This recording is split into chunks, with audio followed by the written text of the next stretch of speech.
25% من الناس اللي بتوقف دايت بسبب الكومنت ده. قطع سكر وخبز، برافو عليكي، ماشي 10000 خطوه، مفيش احسن من كده. بتمرن مقاومه، وزني بقالي اسبوعين ثابته ومحبطه جدا. ده بقى المرجع بتاعك، شوف انت انهي واحد من الخمسه دول وهقول لك تكسر ده ازاي. وفيهم واحده بقى انتوا كلكم بتعملوها وبتدافعوا عنها كمان، فركز معايا. الاولى، جسمك مخزن ميه. قله نوم، كورتيزول عالي، جسمك بيخزن ميه لان هو تحت تهديد. دي الحته الثانيه، لو انت داخله على بيريود الهرمونات بتاعتك مش منتظمه بتخزن ميه.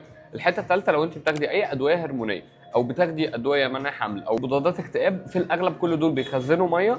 فده بس بنبقى احنا محتاجين تثبت نسبه الملح وتشرب ميه كتير وتاخد بوتاسيوم كتير زي البقدونس والكرفس وتخليه في يومك. ودي النقطه الاولى اللي تقريبا معظم الناس عارفها. النقط اللي جايه غالبا الناس مش عارفاها قوي. النقطه الثالثه، ان جسمك مش اهبل، جسمك شغال ضدك. قلل قوي السعرات الحراريه والاكل، بتقلل قوي الاكل اللي بيدخل لك اللي هو مش متعود عليه، فبيدخلك في حاجه اسمها فيسيولوجيكال بلاتوفيز. من الاخر بيعمل لك تيست، يشوفك كده انت ايه، في مجاعه، بيطمن عليك يا ولد ما تخافش، بيطمن عليك، بيشوفك انت في مجاعه ولا ايه.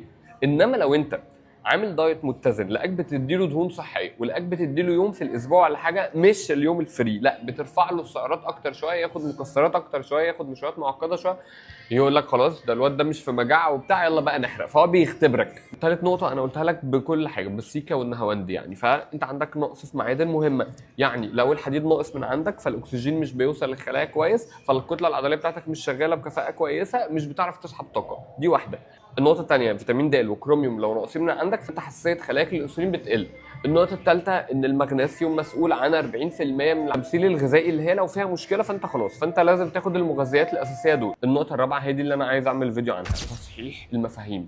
يعني ايه؟ يعني الثبات ده مش معناه ان انت بتخس 100 جرام. لو انت بتخس 100 جرام ده مش ثبات، ما تستخدمش الجمله دي، ما تقولش انا وزني ثابت، انت عمال بتحبط نفسك. لو انت بتخس 100 جرام في الاسبوع دوت واللي بعديه خسيت 200 جرام، وارد جدا ان الاسبوع اللي بعديه تخس 3 كيلو، فتبقى خسيت في الثلاثه مثلا 3 كيلو ونص، يعني كل اسبوع مثلا كيلو. تصحيح المفاهيم، ما تقولش ان انا ثابت وانت بتلخبط كل اسبوع مرتين ثلاثه وتقول لا اللخبطه دي مش هتعمل لي. دي نقطه مهمه، ما ينفعش تقول ان انا ثابت بس انت بتخس اسبوع والتاني مثلا تثبت والتالت بتخس اسبوع قليل فتقول ان انا خاسس في الثلاث اسابيع. لا، انت ثبت وعديت عليها وخسيت عادي. الرابعه يا اصدقائي اللي انتوا بتقعدوا تدافعوا عنها، الهيدن ميستيكس. انت عمال بتدوق حاجات صغيره على مدار الاسبوع، قهوه بلبن، نسكافيه بلبن، مرتين ثلاثه في اليوم، قطمه بسكوته، بقسماطيه في يوم، ما تعشتش وخدت طبق سلطه فواكه، ما تعشتش وخدت حته كيك شوكه كده مش عارفه ايه.